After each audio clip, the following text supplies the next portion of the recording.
আসসালামু আলাইকুম সবাইকে, কেমন আছো তোমরা সবাই? আমি ফাতেমা জিনাত মাইশা, পড়াশোনা করছি চট্টগ্রাম বিশ্ববিদ্যালয়ে। তো আজকে তোমাদের এইচএসসি 2026 বাংলা প্রথম পত্রের পরীক্ষা গিয়েছে ইতিমধ্যে। কেমন হয়েছে অবশ্যই কমেন্টে জানাতে ভুলবে না। তো আমি বাংলা প্রথম নিয়ে আসলে কোনো সাজেশন আনতে পারিনি, কারণ আমার পরীক্ষা ছিল। তো আমার পরীক্ষাগুলো দিতে হয়েছে, কিন্তু আমি চিন্তা করলাম যে তোমাদের জন্য এখন বাংলা দ্বিতীয় পত্রের কিছু একটা করার জন্য, কারণ আমি যেহেতু কথা দিয়েছিলাম তোমাদেরকে যে তোমাদের জন্য আসলে আমার কিছু একটা করা উচিত, বা 100-100 পাওয়ার একটা টার্গেট নেওয়া উচিত। আমি 90+ এর টার্গেট কিন্তু অলরেডি নিয়ে ফেলেছি তোমাদের জন্য। তো তোমরা ইনশাল্লাহ আমার এখন থেকে ডেইলি ভিডিও পাবা। তো ডেইলি ভিডিও পাইলে তোমরা সেগুলো অবশ্যই ফলো করে ট্রাই করবা, কারণ যে রুটিন বা যে সাজেশন গুলো আমি ফলো করে আমিও 90+ পেয়েছি, সেম তোমাদেরকেও আমি তার থেকে বেশি, এখন তো আমি একটু বেশি এক্সপিরিয়েন্স হয়েছি। তো তোমরা যদি 95+ এরকম 98 পেতে পারো, সেরকম এনশিওর করে আমি তোমাদেরকে সামনে যাত্রাটা শুরু করতে চাই তোমাদেরকে নিয়ে।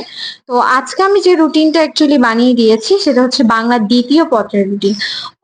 এক রাত বলতে এখানে আমি আসলে, আজকে তোমরা বৃহস্পতিবারে পরীক্ষা দিয়ে এসে তো বসে থাকবা না, মাস্ট তোমাদের পড়াশোনা করতে হবে। এবং আমি যেভাবে আসলে করেছি, সেম টাইমে কিন্তু আমাদের অনুষ্ঠিত হয়েছিল পরীক্ষা সকালবেলা। তো পরে আমার আস্তে আস্তে, কিন্তু আমার কলেজের সেন্টার খুবই দূরে পড়েছিল, প্রায় অনেক দূরে পড়েছিল। তো আমার আসলে আস্তে আস্তে অনেক সময় লেগে যেত। তো বিকালে দেখা যেত যে আমি 1 বা আধা ঘন্টার জন্য রেস্ট করতে পারছি।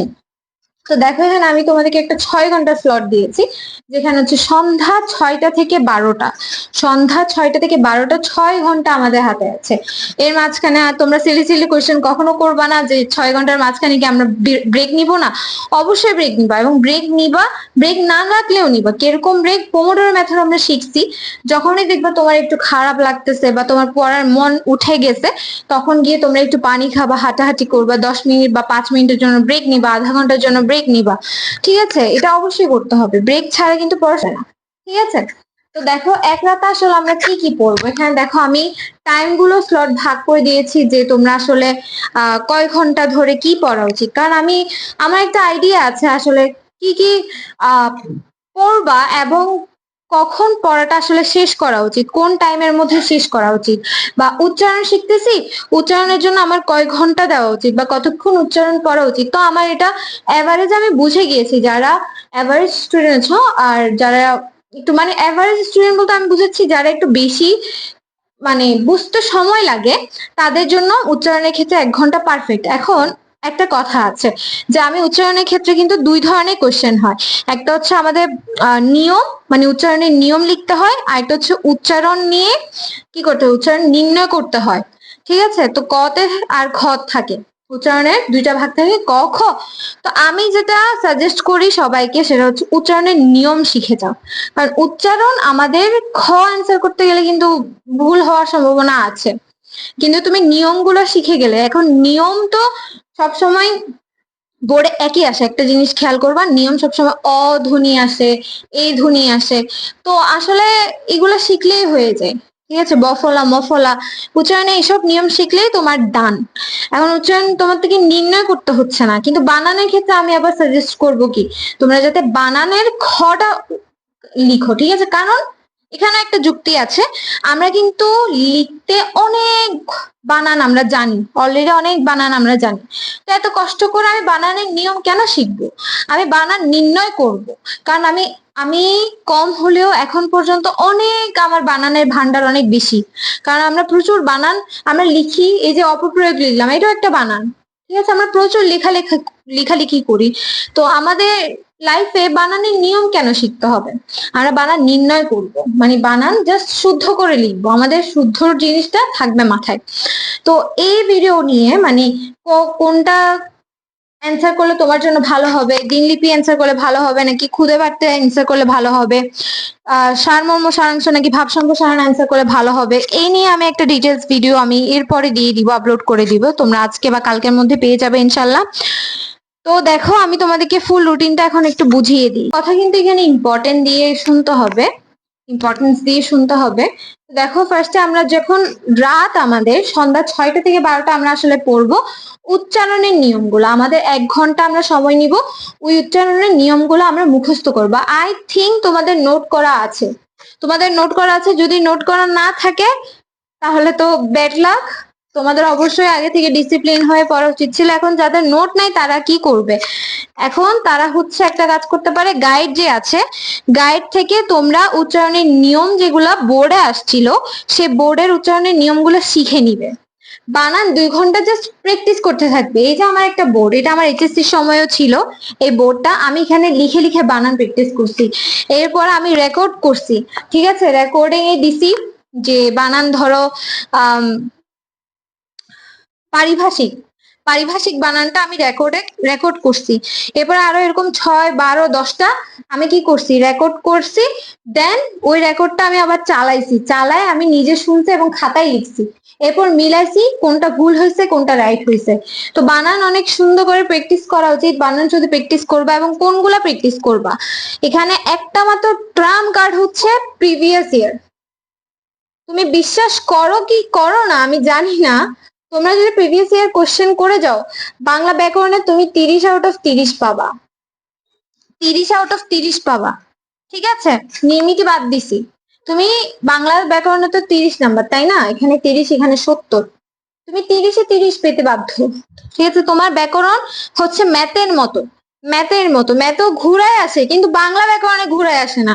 তো বাংলা দ্বিতীয় পত্রের ব্যাকরণটা ভালো করে পড়বা। আমি আবার রিপিট করছি, ভালো করে পড়তে হবে ব্যাকরণ পার্টটা, তাহলে দেখবা তোমার কি হবে, অনেক ভালো একটা রেজাল্ট করবা। আর আমি ব্যাকরণের জন্য আরো অনেক সময় দিয়েছি, রিভিশনের টাইমও দিয়েছি। এখন তোমরা জাস্ট দেখে যাও। ঠিক আছে, আমি কিরকম রুটিন বানিয়ে দিয়েছি তোমরা জাস্ট দেখো। শব্দ শ্রেণী বলতে আমরা বিশেষ্য বিশেষণ এগুলাকে নির্ণয় করব। ঠিক আছে, এগুলা নিয়ম শিখবো না, এগুলা ধরো তোমার এখানে দিতে পারে সাদা আকাশ। এখন সাদাটা আসলে কোন শব্দ শ্রেণীর মধ্যে পড়ে? আমরা বুঝতে পারছি আকাশ হচ্ছে কি, আমরা আকাশ একটা নাউন জানি, নাউনের আগে কি বসবে, অ্যাডজেক্টিভ বসবে। তাহলে সাদা একটা কি বিশেষণ না?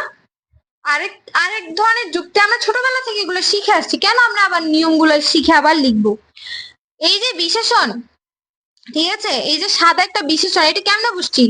কারণ আমরা জানি বিশেষণ কি, কোন নাউন বা প্রোনাউনের দোষ গুণ অবস্থা পরিমাপ। এখানে আকাশের তোমার রং বুঝাচ্ছে, তাহলে এটা অবশ্যই বিশেষণ, তাই না? তাহলে আমি বলবো শব্দ শ্রেণী নির্ণয় করার জন্য শব্দ শ্রেণী তোমরা 2 ঘন্টা প্রিভিয়াস ইয়ার কোয়েশ্চেন আমি বারবার রিপিট করব। কত সাল থেকে? 2025 সাল থেকে করতে পারো।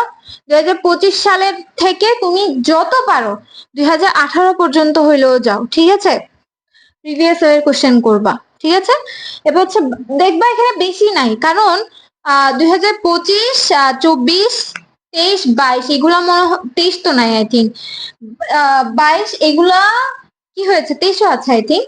তো এগুলা কিন্তু সেম প্যাটার্ন, বাকি প্যাটার্ন গুলা কিন্তু একই না। এই যে 2017, 16, 18 আই থিঙ্ক এগুলা কিন্তু প্যাটার্ন একই না।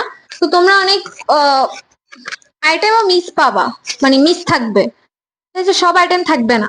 তো বেশি না আসলে, শব্দ শ্রেণী বানান এগুলো প্রিভিয়াস ইয়ার কোশ্চেনে দেখবা যে মোটামুটি তুমি সবে একই পাচ্ছ।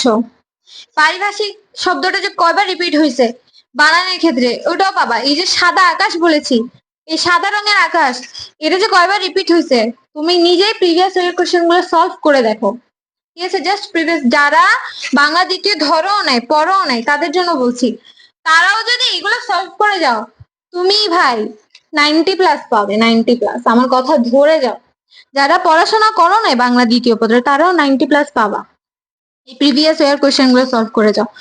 বাক্যতত্ত্বের ক্ষেত্রে কিছু কোশ্চেন আছে, যেমন বাক্যের সার্থকতা, বাক্যের গুণগত দিকগুলা, এই কোশ্চেন এখানে আমি আবার কোশ্চেন সাজেস্ট করবো, এখানে কোশ্চেন গুলা করবা। ঠিক আছে, একটা সার্থক বাক্যের কয়টা গুণ থাকে, ঠিক আছে, এগুলো 1 ঘন্টার মধ্যে শেষ করবা। আই থিঙ্ক তোমাদের নোট করা আছে, আমার খুবই সুন্দর করে নোট করা ছিল, নোট করে রাখবা। এগুলো আই থিঙ্ক নোট করা আছে, নোট থেকে পড়ে নিবা। এরপর আসো, আমাদের এগুলো পড়ে চড়ে আমরা 12টার মধ্যে ঘুমাই যাব। ঠিক আছে, এরপরে নেক্সট দিন যখন উঠবো তখন আমি সকাল টাইম 5 ঘন্টা ধরেছি, সকাল 7টা থেকে দুপুর 12টা পর্যন্ত। এই 5 ঘন্টা আসলে আমরা কি করব? 5 ঘন্টার মধ্যে আমরা শব্দ গঠন এখানে একটা কোশ্চেন থাকে উপসর্গের শ্রেণী বিভাগ, এগুলো শিখে নিবা। উপসর্গের যে একটা কোশ্চেন বারবার রিপিট হয় ওইটা হচ্ছে শব্দ গঠনে শিখবা, ঠিক আছে।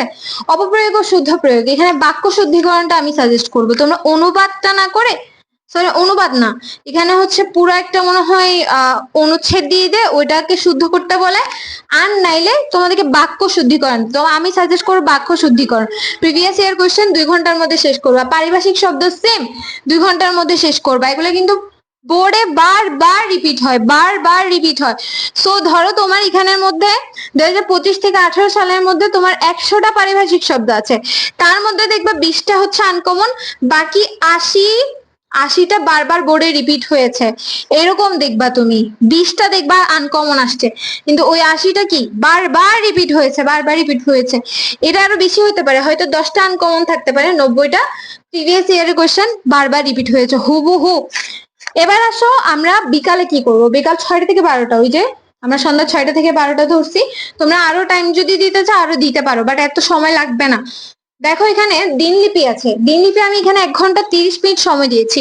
দিনলিপির জাস্ট ফরম্যাট দেখে যাবা, আর এটা দেখে যাবা যে প্রিভিয়াস ইয়ার কোশ্চেনে কোন কোন দিনলিপিটা আসছে, ওইগুলোই কিন্তু বারবার রিপিট হবে। এবং রিপিট করা দিনলিপি গুলার জাস্ট মেইন মূল থিম গুলা তুমি যদি চ্যাট জিপিটি কে বলো, তোমাকে চ্যাট জিপিটি দিনলিপির মূল থিমটাই শিখাই দিবে। আমার কথা ট্রাস্ট করো, দিনলিপির মূল জিনিসটাই তোমাকে শিখাই দিবে। তুমি যদি দিনলিপি নিয়ে এখানে আসলে যে ফরম্যাটটা জানবে, আর যেটা আসছে ধর প্রিভিয়াস 2025 সালে যে দিনলিপিটা আসছে, তুমি জাস্ট ওটা চ্যাট জিপিটি কে বলো যে এটা দিনলিপি আসছে, তোমাকে জাস্ট ও মূল থিওরিটা শিখাই দিবে, বাকি তুমি বানাই লিখবা। ফরম্যাট ঠিক রাখবা, এখানে নির্মিতির ক্ষেত্রে ফরম্যাট ঠিক রাখবা, বাকিগুলো মূল থিম গুলো মুখস্থ করে যাবা। সংলাপ, সংলাপ 1 ঘন্টা 30 মিনিট, ভাব সম্প্রসারণ 1 ঘন্টা 30 মিনিট, টোটাল আমি এখানে 4 ঘন্টা 30 মিনিট হয়েছে আমার। বাকি আমাদের 1 ঘন্টা 30 মিনিট সময় থাকে।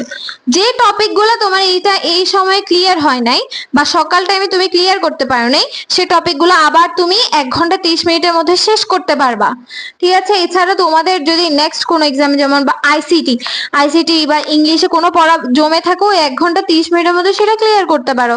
বাট আমি এটা সাজেস্ট করবো না, কারণ যে পরীক্ষা সে সময় সে পরীক্ষার পড়া উচিত। যদি বেশি লং বন্ধ থাকে, যেমন 10 দিন 7 দিন, তখন যে তুমি অন্য একটা সাবজেক্টে পড়া পড়তে পারো, বাট এরকম 2 দিন 1 দিনের বন্ধে আসলে উচিত না আর কি। তাও করে ফেলতে পারো, আইসিটি একটু কঠিন হয়, আইসিটি চট্টগ্রাম বোর্ডে আইসিটি একটু কঠিন হয়েছিল 2025 সালে। তো ওই বেসিসের উপর ভিত্তি করে বলছি, যদি আইসিটি বাকি থেকে থাকে তাহলে এখানে পড়তে পারো।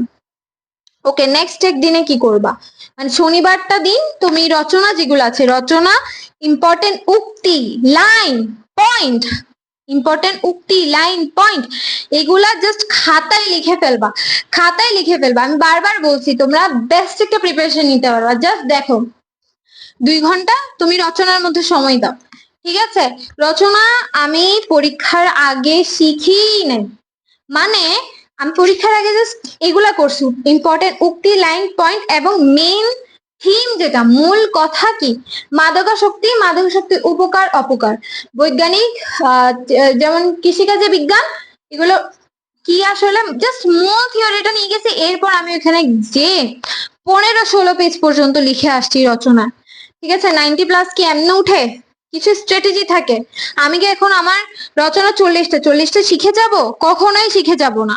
তোমরা একটা জিনিস খেয়াল করবা, রচনার মধ্যেও কিন্তু আবার ভাগ করে দেওয়া আছে, কিছু বৈজ্ঞানিক, কিছু দেশাত্মক, এরকম রচনা ভাগ করা আছে। আমি এরকম থিম বেস করে কিন্তু পড়তাম, যেমন বিজ্ঞানের সবগুলা যদি বৈজ্ঞানিক হয় তাহলে আমি সব বৈজ্ঞানিক একটাও বাদ দিতাম না। চিকিৎসা ক্ষেত্রে বিজ্ঞান, কৃষিকাজে বিজ্ঞান, সকল ক্ষেত্রে বিজ্ঞান, দৈনন্দিন জীবনে বিজ্ঞান, সব ধরনের বিজ্ঞান আমি শিখে গেছি, ঠিক আছে। এরকম করে রচনা শিখবা, এবং উক্তি, পয়েন্ট, লাইন যাতে ক্লিয়ার থেকে ইম্পর্টেন্ট।